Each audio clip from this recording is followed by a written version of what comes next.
Hello, I'm the Nostalgia Critic guy, remember? So you don't have to. You know, for a long time, Halloween movies didn't have a lot to do with Halloween.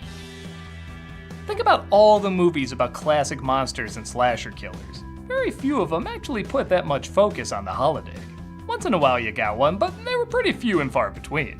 Even movies named after the holiday didn't have a ton of the holiday in it. You actually had to go to the third one to get a lot of that classic Halloween atmosphere. However, that seems to be changing recently. A lot more Halloween movies are incorporating Halloween into them, with trick-or-treaters, decorations, ghoulish pranks, stuff that celebrates the holiday rather than just take place on it, if they even do that. And in my opinion, I think Trick or Treat was the start of that.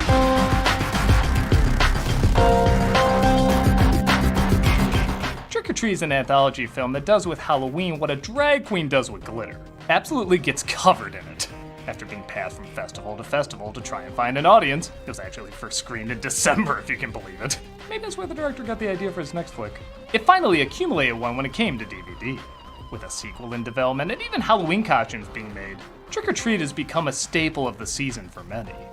The funny thing is, like I mentioned, director Michael Dougherty, I don't know, I just see my name in there, also made the movie Krampus, another seasonal horror film with a dark take on its holiday. And like Krampus, it's a unique experience in that I notice people watch the movie and usually find it alright at best, but something stays with them afterwards. The memory of the movie might actually be stronger than the movie itself. That is to say, its visuals, ideas, and overall atmosphere might be what makes it so unique. You know those films you watch that you really like, but then you struggle to remember years later? This guy's films seem to be the opposite. People usually find them okay at first, but something about them stays with people years later. I'm actually finding these movies more and more interesting. Like, I recall lady werewolves, a goblin trick-or-treater, bullies begging for their comeuppance, but I don't really remember any characters' names or even how half the stories end. So why do some passable films like this stay with me, and some films I know are smarter and I enjoyed more sometimes fade away? Well, we're gonna dive in and find out. So put on your Sam costume, or half a Sam costume, or dress up your dog. This needs to stop. We need to stop. This is Trick or Treat. We open with a film strip about the proper way for kids to act around Halloween. There are a few guidelines all ghosts and goblins should follow. Always stay on sidewalks. Don't wear a bunny mask with a Superman costume. What's the matter with you? We cut to the present.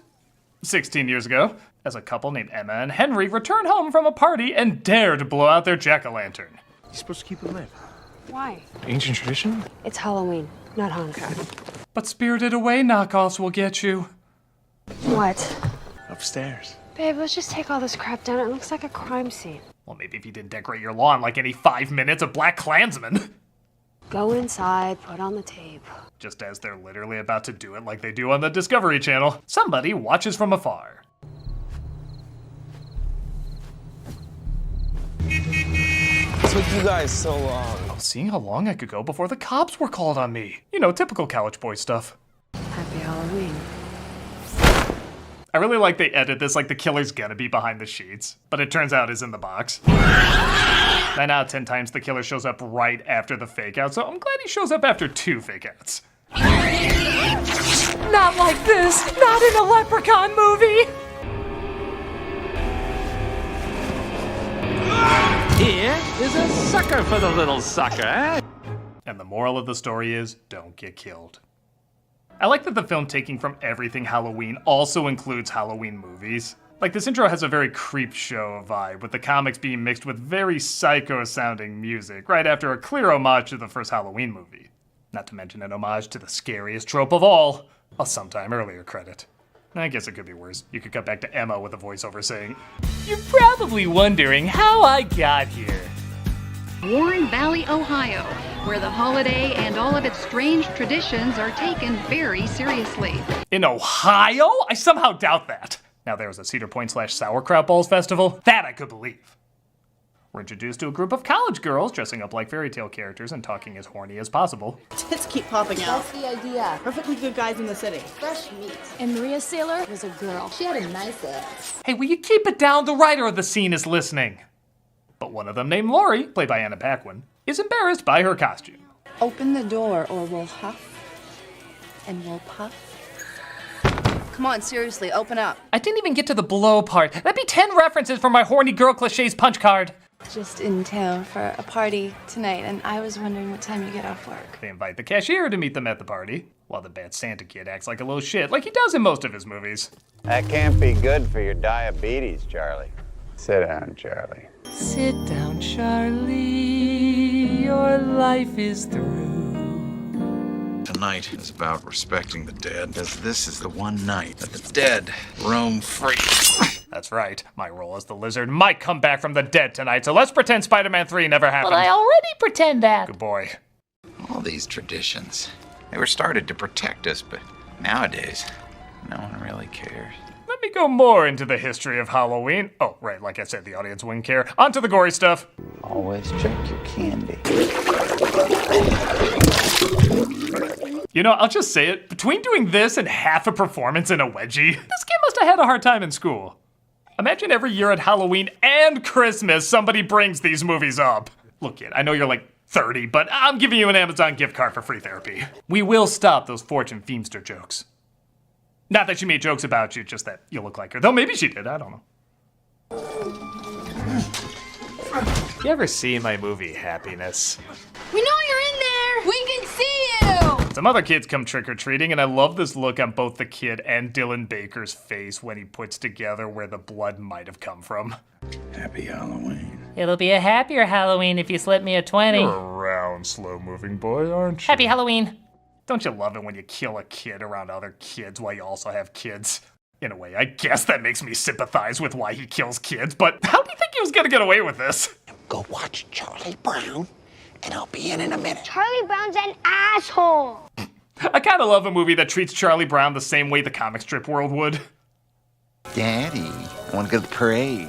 Daddy, I wish Mommy was still alive. I told him she might be, I just haven't dug her up to check for sure yet.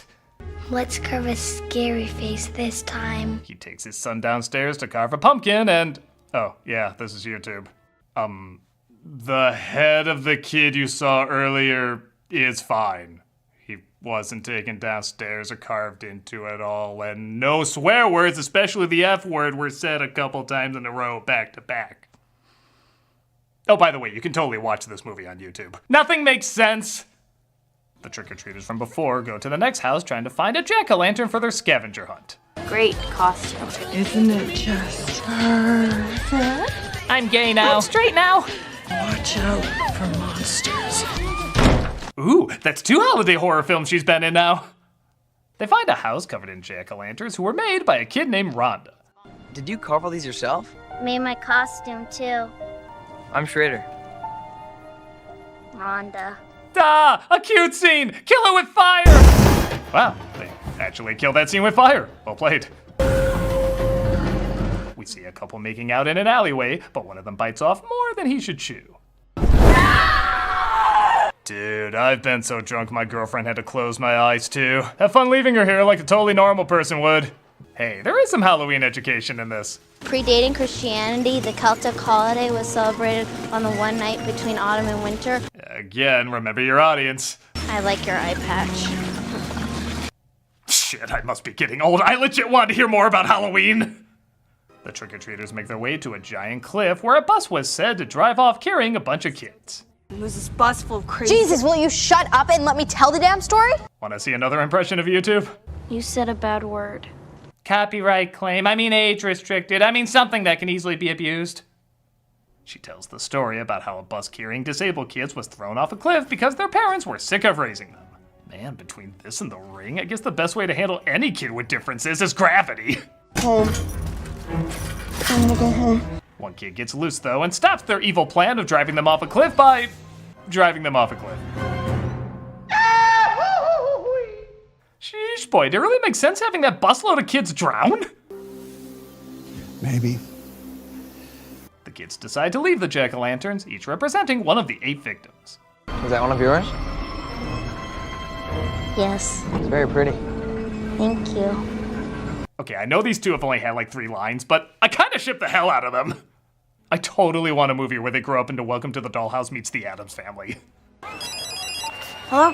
Who's your favorite big sister? While that's going on, Laurie splits from her group, yet isn't having any luck finding some boys to mingle with. Not now, Andrew. Josh. Whatever. Okay, am I the only one at first who thought that was a sitcom audience going, ooh? Corey Matthews really did turn into a werewolf in the worst episode of Boy Meets World. Back with the trick-or-treaters, it looks like something might be knocking the kids off.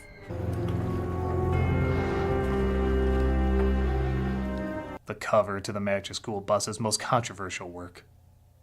It looks like the kids are rising from the dead, but it turns out it's just one hell of an amazing choreographed prank on Rhonda. Here, let me see. As the leader of this kid gang, I don't know, what the hell am I doing?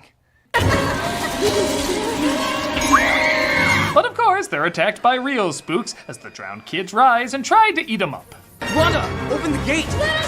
I don't know what's wrong with y'all. I'm friends with a disabled kid. Oh, maybe not. Where's she going? I've seen couples work through worse. They could have made it happen. Back with Laurie, she makes her way to the party, slowly becoming aware she's being followed by the killer from earlier. What big eyes you have. Oh, really? Most creeps say what big boobs I have. Say, I know you're trying to kill me, but what are you doing later?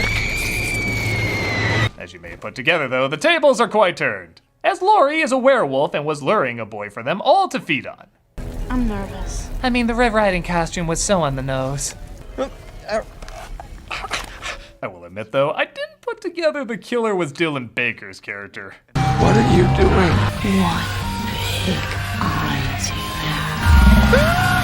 Joke's on you, I literally prayed this is how I would go. I have so many specific internet friends to tell about this. I give Major credit, they actually built these werewolves as opposed to whatever the hell we've gotten for years. And we cut to earlier where we see an angry neighbor, played by Brian Cox, loves scaring kids off and stealing their candy.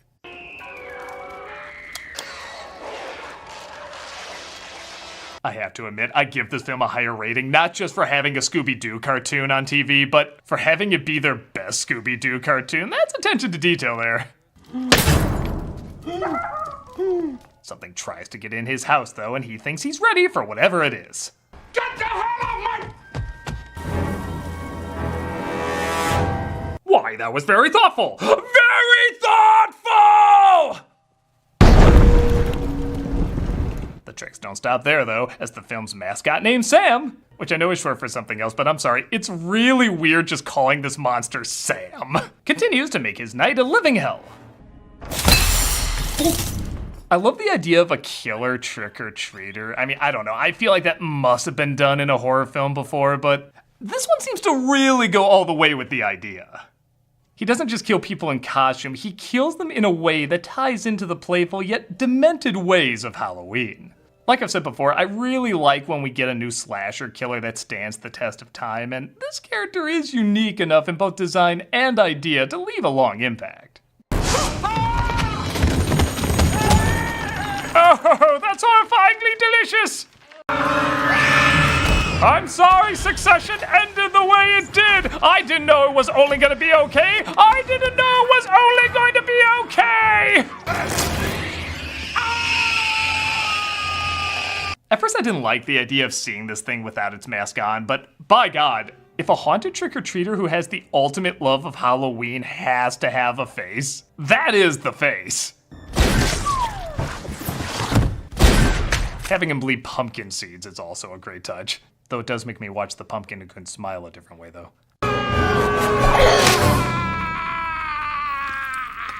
Sam just takes his candy bar back because, I don't know, he didn't blow out a jack-o'-lantern like a true maniac, I guess. And it's revealed he was the bus driver who killed those kids years ago. But again, he didn't blow out a jack-o'-lantern, so he's totally worth another shot. Trick or treat, He ends up giving kids candy now instead of scaring them off, but in one last surprise, the kids he drove off the cliff return. Trick or treat. Yeah, okay, play it. What a twist! And that was Trick or Treat, and I have to admit, it is a little better than I remembered it. Okay, I can't say it's great writing or super complex characters. Honestly, I do wish a lot of the stories had stronger twists or more interactions outside these characters just crossing paths every once in a while. Though I guess a few of those do have a good payoff. But the visuals, the atmosphere, the practical effects, and the performances do make it very memorable.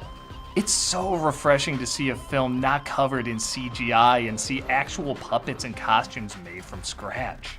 The actors don't really have a ton to work off of in terms of the written page, but because they did pick good performers, it allows them to bring a lot of their own unique charm to the roles.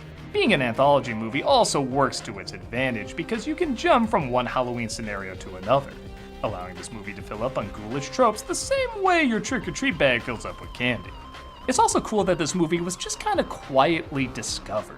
I guess it never got a wide, big screen release, which really is a shame.